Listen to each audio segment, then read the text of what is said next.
Okay, guys. So I'm the only person standing between food and drinks, but I promise you this will be worth it. For those of you who don't know, I run a weekly podcast called The Speed of Culture, where I interview CMOs from major companies and really thought leaders. And I've only had one guest on twice. And that guest I've had on twice is Dr. Marcus Collins. Marcus is somebody who I've long followed, and the thing about Marcus that you'll see is he's done the real work to talk about something that a lot of people just throw out there, which is culture. Culture is a word that we throw around all the time. We know the impact of culture on business and society and relationships and really the future, but not many people actually take a second to step back and say, what does culture really mean? How do brands leverage it? Marcus has a best-selling book that recently came out called For the Culture. You all have a copy of it on your way out, so compliment to Susie. And this is one that you're gonna wanna read. Marcus's background is really interesting. He spent a lot of time working with the Beyonce team, helping build Beyonce's marketing strategy and Beyonce's brand. He's worked on bringing the Nets from New Jersey to Brooklyn. We'll see if that ends up being a good move or not down the line, but certainly a huge cultural moment. And most recently, Marcus was the chief strategy officer at the iconic ad agency Wheaton & Kennedy. So we're gonna shift gears away from research and really the output of research. Where do insights meet culture, meet strategy, meet business? So I'm honored to welcome my dear friend, Dr. Marcus Collins. Thank you. Thanks for having me. This is great. Absolutely.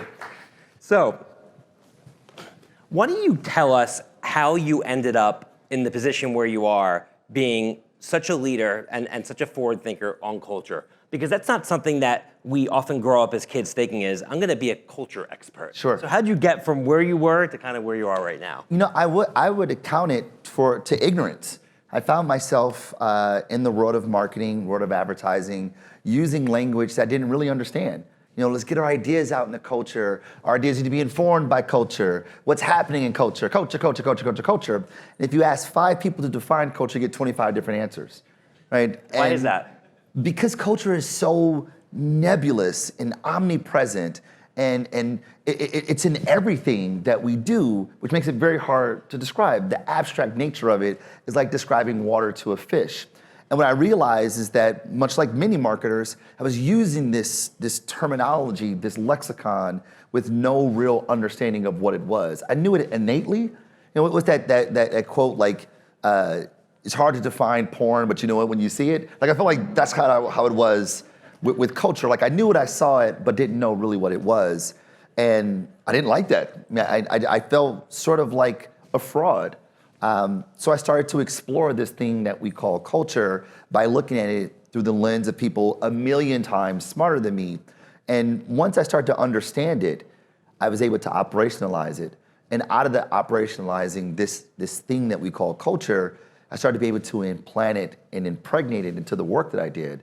And more times than not, those things, that work started to birth ideas that impact not only what we do, how we do it, and how we propagate it across our social networks, which is just really powerful. And culture has grown so much in importance to brands. Oh, yeah. It used to be a nice to have, and now for brands to really ingratiate themselves with consumers, Oh, yeah. it's become now a mandate. Why? Why has culture become so much more important over time? Because there's no external force more influential to human behavior than culture, full stop.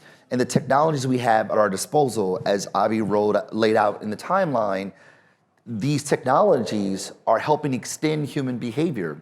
And as a result, the things that we adopt that become a part of what we wear, what we do, what we buy, where we go to school, if we go to school, who we marry, if we marry, how we bury the dead, all these things that are part of our daily living are being propagated across our social networks through these technologies that we have. And the more advanced the technologies become, the more accelerated the rate by which we're exposed to these information and become adopted into our day-to-day living is off the charts. Yeah. And therefore, for brands whose job it is to influence behavior, that's our job as marketers, to get people to move. If our job is to get people to adopt behavior, then culture is the biggest cheat code ever. But if we don't understand it, there's no way we'll ever be able to fully leverage its power to the full fidelity of what it is. Right. And if you think about brands, because you mentioned brands, consumers' relationships with brands has changed or evolved over time, as you write about in your book. Oh, yeah. Driven by culture. So what is that trajectory like, and why does it matter? Okay, I feel like I need the timeline like Avi, because it's spot on. So the very first brand to ever be trademarked, right, is Josiah Wedgwood Pottery. He made pottery. And to make sure that when his pottery was in the marketplace, it didn't get mistaken with someone else's crappy old pottery, he put his name on it, right? And that was the first legal mark that was trademarked by a brand. And that's how what brands' jobs were. It was a way by which we were able to delineate what belongs to who. In fact, if you translate the word brand in any Romantic or Germanic language, it translates into mark, or marque, or marka. It's a mark of ownership. And it became a legal mark in the 1700s. And that's the way brand marketers did marketing. You put a logo on it, you did brand marketing. Congratulations. But you fast forward 2.5 centuries later, it's like the 1950s, marketers go, you know what? We want to get better than just showing that we own a thing. We want to increase the likelihood that people will consume, so we started using psychology. That's how we got value propositions, positioning statements, familiarity. And the notion was that the more people were exposed to a thing, the more they trust it. They become familiar and they trust it. And brands became a trust mark. You know that saying, no one's ever got fired for hiring IBM? Yep. That's the thinking. I trust it, and therefore I'm more inclined to consume it. Fast forward 30 years later, marketers go, it's not enough people just to buy our stuff. We want people to love us. So marketers started telling these really robust, rich stories so that we'd fall in love with the characters. It's a big narrative, and the brand is sort of a character in it. We fall in love with the character, and therefore we fall in love with the brand. Saatchi refers to it as love marks. Advertising that's what kind of Exactly. We want love marks. So brands move from being legal marks, from being trust marks, to being love marks.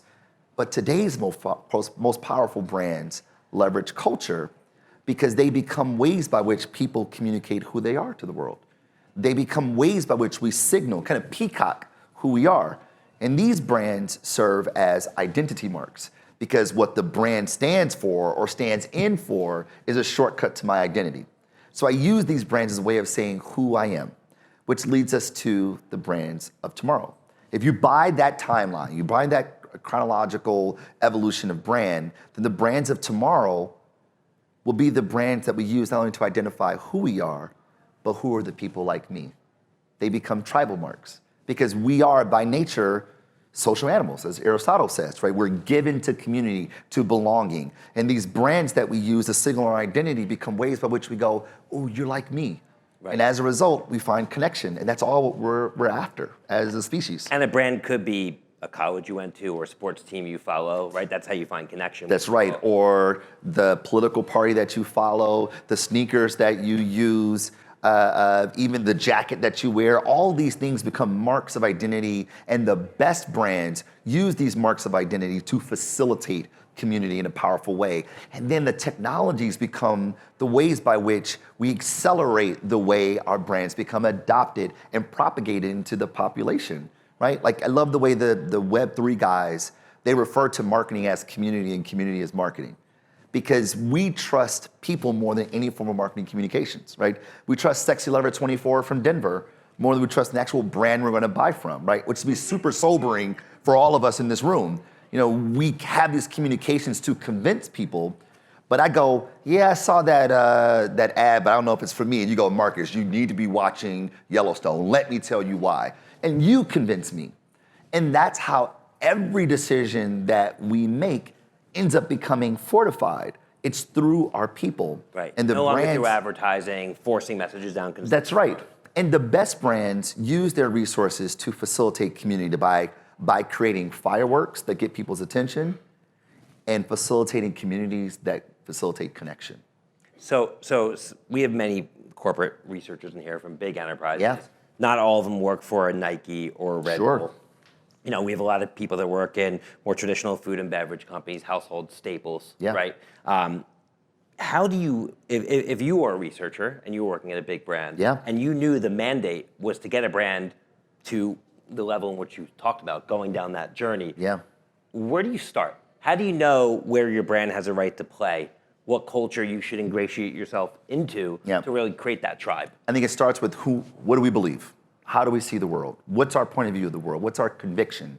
And I'll say conviction, not purpose, because purpose is passive, right? You have a purpose, but whatever, do you live up to it? Conviction is like something I'm willing to stand for, right? Like by nature, conviction means I'm convicted, I stand for it. This is what I believe. And then you go find the people who see the world the way you do, right? Of all the people who listen to Beyonce, you find the Beehive. Of all the people who watch Star Trek, you find the Trekkies. All the people who vote Democrat, you find the progressive. The people who see the world the way you do. And then you find out what are the cultural characteristics of those people. What do they believe? How they see the world? What are their artifacts, behaviors, and language? Because culture, as Emil Durkheim, one of the founding fathers of sociology, would argue that culture is a system of conventions and expectations that demarcate who we are and what people like us do. And the idea is that we find congruence between the cultural characteristics of our brand and that of these people. And then we find ways to remove points of friction that they experience. But what's crazy, Marcus, is that's not how I've really ever seen it done, right? So Yeah. I see big CPG companies saying, our client is Betty. She's age 24 to 39. She lives in Minnesota. She has a household income. Of course. So that's cookie cutter demographics. That you're talking about psychographics. You're talking about passion points. I'm talking about culture. I mean, this is why marketing sucks. Let's keep it true. Like, marketing sucks because of this very reason. Yeah. Right, here's an instance. Meet my friend Deborah. Deborah drives a minivan. Does Deborah have kids? Yes. Yeah, do her kids play a sport? Yes. Right, and what sport? Soccer. Right. And where does Deborah live? I gave you one data point about Deborah, you mapped out our entire life. With great fluency, by the way. This is what we do as marketers. We suck at this. We put people in nice, neat boxes, not because it's real, but because it's easy. Not because it's accurate, but because it's fluid. And as a result, we wonder, why aren't people acting when they're supposed to act? You darn millennials, why aren't you doing the thing? And the thing is that demographics just do not describe who people are. I mean, take my demographics. I'm 44 years old. I'm black, if you hadn't noticed. I'm from Detroit, Holla. Went to public schools my entire life. If a marketer saw that on a brief, they'd go, oh, he must hang out with those people, do those things, buy those things, because that's what those kind of people do. And it sounds racist AF for me to say that out loud, but you just did that with Deborah. Right. This is what we do. All women love to shop. No, they don't. I teach at the University of Michigan Ross School of Business. Go Blue. There you go. And I hear students say, oh, all men are dogs. No, your boyfriend's a dog. There's a difference. There's a difference. Right? We don't know people. And this is what, it's so vividly stated by W.E.B. Du Bois. He says, herein lies the tragedy of the age. Not that men are poor because we all know something about poverty. Not that men are wicked because what is good. Not that men are liars because what is truth. Nay, is that we know so little of mankind. We don't know each other. And this is why we do research. This is why we investigate the underlying physics of humanity, why we do what we do. And it's the shortcuts that marketers take that kneecaps all the great rigorous work of research. Like I'm an academic, so I do scholarly work, but I'm also a practitioner. So I do practice work, and I can tell the gap between academic and practicing. But we bridge those gaps with like really rigorous thinking, with really rigorous intentionality on how we describe people, their identity, and then find the real touch points where the brand and these people overlap, then we get something really, really rich. And it doesn't happen often, which is why if you watch 2 hours of television, 98% of the marketing communication is trash. So what are some examples of some more less sexy brands, if you will, that have done a good job bringing this out in the culture? Let's take McDonald's. Okay. And I'll say my bias, McDonald's is a past client of mine at White and Kennedy. We met McDonald's. McDonald's had been battling 15 years of hate.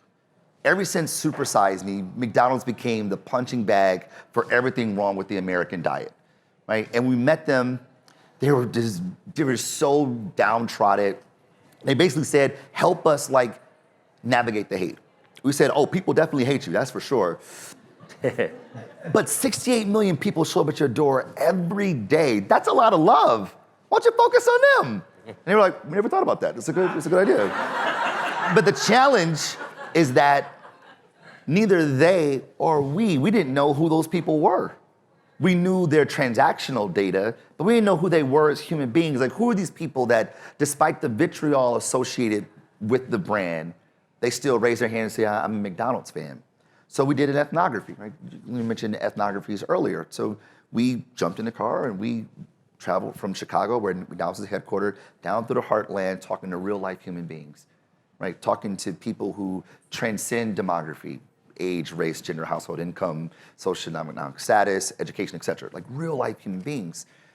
And what we found was pretty miraculous, is that no matter where these people were, there was this refrain that was consistent across all of them. And we ended up calling them fan truths. Some of these fan truths may ring familiar. Your friend will ask for a fry even though they say they didn't want any fries. That's my wife all day long, fan truth, right? Is there anybody out there who doesn't eat the cheese that's stuck to the wrapper? If you don't, you're a monster, because that cheese is amazing, right? And it was these things that were just they were so obvious once we saw them, that even though you know what you're gonna order, you go to the counter and go, can I get it's just what we do. But there was one truth that just blew our mind. No matter how big, how famous you are, everyone has an order. It's like McDonald's is like the democratizer. Everyone has an order. And we said, oh my goodness, as we were like kind of going through the data, coding the data, synthesizing the data, this was what kept bubbling to the top. Everyone has an order. It's like, well, what if we use that to stoke fandom? So the first thing we did, the what now, I like that, the what, so what now? We decided to do a film that celebrated many famous people, both fictional and non-fictional, their famous order. So all you saw was the tray, the order, and the name, right? So Magic Johnson eats a fillet of fish. Whoopi Goldberg eats a Big Mac. Kim Kardashian apparently eats chicken nuggets with honey mustard. And it was like, Marty McFly, what does Count Dracula eat? So it was some fun, some jest in there, but also all reality. So we put it in the world, and something McDonald's hadn't experienced in 15 years, that people were celebrating the brand. People were engaging in the discourse by expressing their identity. They became identity projects. Right? People were like, oh, I eat this and this is my order. No way she eats that. That's crazy. My mom eats that. And we go, whoa. We went from an insight to an idea. So what if we made it a little bit more tangible, made it more real? So we decided to partner with an actual celebrity and make that person's order available to everyone. And that person's name is Travis Scott. His famous order is a quarter pounder with bacon, shredded lettuce, barbecue sauce to dip the fries, and a Sprite. And by the way, that's not a new order. It's not a new product at all. It's the Travis Scott could have been the Marcus Collins. It's his interpretation of the McDonald's product. It's just his order, yeah. Right? It could be anybody's order, not a new product. So we put it in the world. In the first 2 weeks, we broke the supply chain of ingredients for the quarter pounder at McDonald's. People were stealing the posters off the wall, off the windows when the restaurant closed. And in the 1 month that this campaign went live, we added $50 million of incremental revenue for McDonald's, and Wall Street added $10 billion to McDonald's market cap. So now we went from insight to idea to platform. We got a thing here. Yeah. So then we partner with J Balvin. He's the prince of reggaeton. His famous order is a Big Mac with the Oreo McFlurry when the machine isn't broken. It's always broken. And then BTS, and then Mariah Carey, then Cardi B and Offset. And while those executions have been working for McDonald's, what really changed for McDonald's is taking this finding, this nuanced truth of these people, these cultural characteristics of these people, and changing the way it goes to market. And what's interesting is a lot of brands, what they would do instead is they would say, this is Betty, this is our demographic, she likes Shania Twain, let's do a sponsorship deal with her and put her on their commercials. That's right. So it's top down, it doesn't come from a human truth. That's right. And that's why it touched a nerve with consumers. Exactly. And I mean, that's the most powerful thing, is that when someone who seems to be outside of the group notices you, you go, oh my goodness, you feel seen. And then you welcome them in. You go, hey, be a part of this thing, right? So while McDonald's were making ads that worked as fireworks to get people's attention, really creating campfires that brought people into the brand. And the entire strategy for McDonald's changed drastically. It was no longer company talking to consumers, right? These machines that eat messages and crap cash, no longer talking to consumers, but fans talking to fans. And most recently, you see the Grimace milkshake that like TikTok just went wild. It was like, nah, we're gonna take this and rework this and give it new meaning. Now, most companies will be like, ah, we're gonna lose control of this thing. It's so morbid and dark. And they were like, this is what the fans gonna do. Let's do it because we're fans too. And I think it's that level of conviction that the brand has that allows the brand to connect in meaningful ways. But you don't get there by just pulling something out of the air. You get there by intimacy. And that's, I think, the biggest challenge for contemporary marketers, especially those who do research, is that we often mistake information for intimacy. And those two things aren't the same thing. We have tons of data at our disposal, tons of data, like reams of data. We've increased our acquisition data exponentially, but our ability to extract insight from said data has only grown marginally because we have data on people that we know them. But knowing them, getting close to them requires being able to make meaning of the data that we have. Yeah. Being able to make sense of who these people are, not as machines, not as Deborahs who are in boxes, but real life human beings that abide by a cultural meaning system that governs everything they do. Yeah. So as we wrap up here, because I get the sense that let's talk about cheeseburgers and fries. It's probably gonna make me hungry. Yeah, that was good. Thank you. We're talking about AI today. Yeah. And a world of AI moving forward is exciting, but it's also scary. Sure. You have deep fakes. You had that Drake Weekend song that sounded like it was made by them, but it really wasn't. Yeah. So everything you're talking about is a core human truth based on authenticity. Yeah. And the human, where AI is anything but. Yeah. Where do you see the two colliding? The path that you've gone down, that you've described as so successful, and AI, which kind of throws a wrench in things, and where is it headed? I mean, the brilliance before this conversation that was said in the panel, in the demo, and Avi's talk is sort of the same. It's the same refrain that like generative AI is the thing that we're afraid of. Like, we've been leveraging AI for a long time, right? The fact that pilots are not even flying a plane scares me, by the way. But the generative AI part, that's the thing that we're afraid of. And why are we afraid? I think some of it is that we feel like, there's bad actors, but there's bad actors in everything. Some of it feels like, is this thing gonna be like Terminator where it's gonna decide it's only making paper clips and now everything's a paper clip and we don't have any control. I think that's what it is. It's the lack of control. And everything new is scary that way. I mean, this is why we have urban legends. Like, we tell these stories to thwart sort of our enthusiasm about new technologies. But all technology is meant to extend human behavior. Like, the wheel is extension of the foot, allows us to go further. Glasses are extensions of the eyes, allows us to see further or closer depending on your impediment. Clothes are extensions of the skin. Social networking platforms are real life extensions of our real life networks. And this idea of instead of artificial intelligence being augmented intelligence, it's exactly what the technology is doing. It's extending human behavior. So I find it like really exciting. Like, my background is in music, and I think about how when new technologies were entered into the music industry, a lot of traditional players were not happy. Yes, Napster, LimeWire, Drum machines. Session drummers were like, what are you doing? Right. These people aren't drummers, I'm the drummer, right? And of course, a lot of drummers didn't have as many jobs being session drummers, but it opened up more opportunities for new producers to come in and make music. I mean, I am a child of hip hop, right? People used to say hip hop isn't even music because you were taking other people's IP, sampling and creating new things. And they'd be like, that's not music. You mean tell me Dr. Dre isn't a musician? You mean tell me Q-Tip that sounds ridiculous, right, today. But everything looks that way in the moment in time. It's not until after we pass it and we look backwards and go, how could they have not? Like, people thought that the internet was stupid. How could they not? So the idea is that we have to embrace a little bit of the uncertainty, right? And I think if our perspective is cautious but yet curious, I think we find that these technologies become more advantageous to our ambitions than they are harmful. Yeah. So to wrap up here, Marcus, and this has been just as amazing as I knew it would be. So thank you. You know, what strikes me about you is you've done the work through academia. You often quote authors and philosophers, and so your knowledge on the subject comes from many hours of coming up with a thesis. Sure. And many people who talk about brands and cultures read a headline, try to grab it, and try to make yeah.